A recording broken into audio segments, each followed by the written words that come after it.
नमस्कार दोस्तों, DN24x7 channel में आपका बहुत बहुत स्वागत है। दोस्तों, आज के वीडियो इतिहास से संबंधित है और आज मैं जो आपको पढ़ाने वाला हूं उस टॉपिक का नाम भारत छोड़ो आंदोलन है।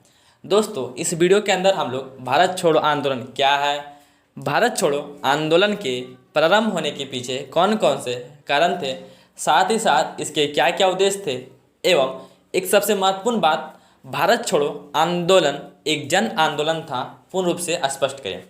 दोस्तों, अब मैं टॉपिक पर आता हूं। भारत छोड़ो आंदोलन का परिचय। ब्रिटिश सरकार को भारत से खदेड़ने के लिए 8 अगस्त 1942 ईस्वी को महात्मा गांधी जी के नेतृत्व में यह आंदोलन मुंबई में प्रारंभ किया गया था। इस आंदोलन को अगस्त क्रांति के नाम से भी जाना जाता है। भारत छोड़ो आंदोलन भारत इतिहास का एक स्वर्णिम अध्याय है। इस आंदोलन को भारतीय स्वतंत्रता आंदोलन की सबसे अंतिम लड़ाई मानी जाती है। आप सभी जानते हैं दोस्तों, कोई आंदोलन तभी प्रारंभ होता है जब उसके पीछे कोई कारण होता है। उसी प्रकार भारत छोड़ो आंदोलन भी उसी प्रकार प्रारंभ हुआ जब इसके पीछे बहुत सारे कारण जिम्मेवार हुए। पहला पॉइंट था दोस्तों, क्रिप्स मिशन की असफलता के कारण भारत छोड़ो आंदोलन प्रारंभ हुआ। दूसरा पॉइंट है दोस्तों, कैबिनेट मिशन की असफलता के कारण भी भारत छोड़ो आंदोलन का प्रारंभ होना तय था। ये दोनों मिशन यानी कैबिनेट मिशन और दूसरा क्रिप्स मिशन को ब्रिटिश सरकार के सामने ले गया।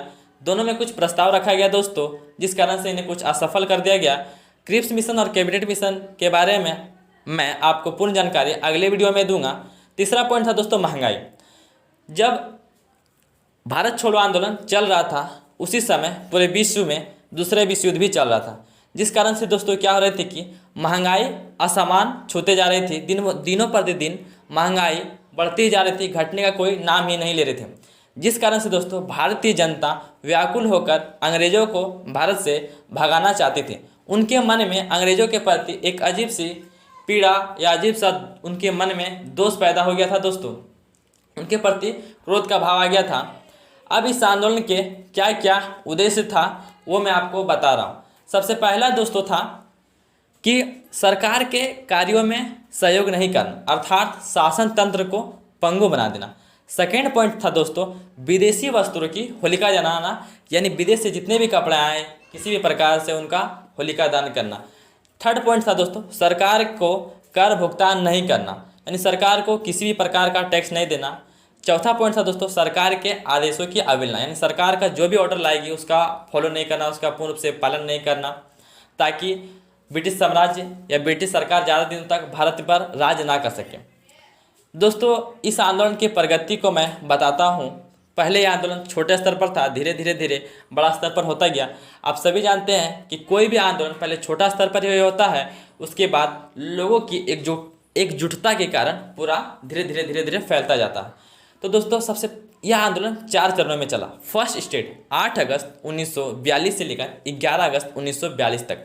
इस चरण में यह आंदोलन कस्बों तक ही सीमित रहा। इसमें लोगों ने सड़कों, पुलों, रेलवे इत्यादि को ध्वस्त कर दिया गया, क्योंकि उनमें बहुत ही व्यापक और क्रोध था और व्यापक गुस्सा भी था अंग्रेजी सरकार के प्रति।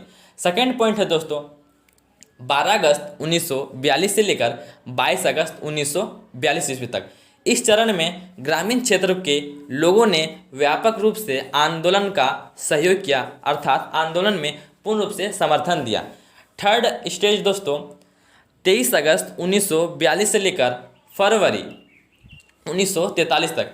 इस चरण में आंदोलन पूरे देश में फैल गया, अर्थात पूरे देश के लोगों ने मिलजुल कर अंग्रेजी सरकार को भगाने में अथवा खदेड़ने में मदद किया।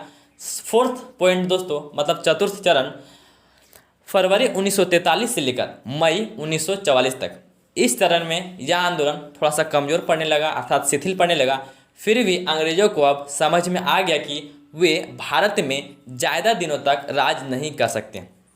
भारत छोड़ो आंदोलन एक जन आंदोलन था, वो मैं आपको बताने जा रहा हूँ। वास्तव में दोस्तों भारत छोड़ो आंदोलन एक जन आंदोलन था, इसमें किसी भी प्रकार का कोई शक नहीं है। इसमें सभी वर्ग के लोगों ने बढ़ चढ़ कर भाग लिया। हमारे जैसे युवाओं और आपके जैसे युवाओं ने दोस्तों जेलों को घर बना दिया, साथ ही साथ दोस्तों कॉलेजों में को उन्होंने छोड़ डाला, घरों को छोड़ दिया। उन्होंने अंग्रेजी सरकार के सामने घुटने टेकने से इनकार कर दिया। इसमें महिलाओं ने भी बढ़ चढ़कर पूर्ण रूप से भाग लिया। साथ ही साथ दोस्तों इसी आंदोलन में महात्मा गांधी जी ने करो या मरो का नारा दिया। डू एंड डाई, जो भी करना दोस्तों आप अपने देश के लिए इसी समय कुछ कर जाएं। यही वो पल है जो आपको आज़ादी के शीर्ष स्तर पर ले जाएगा। अब दोस्तों मैं कुछ इसका निष्कर्ष बता देता हूँ। निष्कर्ष में दोस्तों आपको ज़्यादा नहीं लिखना है, निष्कर्ष में तो छोटा सा पॉइंट लिखना है कि भारत छोड़ो आंदोलन एक बहुत ही महत्वपूर्ण आंदोलन था जिसने अब भारत को आज़ाद करवा डाला। और यह एक ऐसा आंदोलन था जो भारत को पूर्ण रूप से सफलता प्राप्त हुई, यानी भारत में इसमें किसी भी प्रकार का लॉस नहीं होने, पूर्ण रूप से इसमें सफलता ही मिली दोस्तों। और भारतीय जनता को अपनी खुली ज़िंदगी जीने का मौका मिला दोस्तों। अगर आपको वीडियो अच्छा लगे दोस्तों तो लाइक कमेंट और शेयर जरूर करें। अगर दोस्तों किसी को भी नोट्स का ज़रूरत हो तो आप कमेंट में करें, मैं उनको PDF के रूप में आपको जरूर दूंगा। और कैबिनेट मिशन और क्रिप्स मिशन दोस्तों मैं अगले वीडियो में आपको पूर्ण रूप से बताऊंगा। आप चिंता ना करें, घबराएं ना। धन्यवाद दोस्तों, इसी के साथ मैं अपनी वीडियो को खत्म करता हूँ।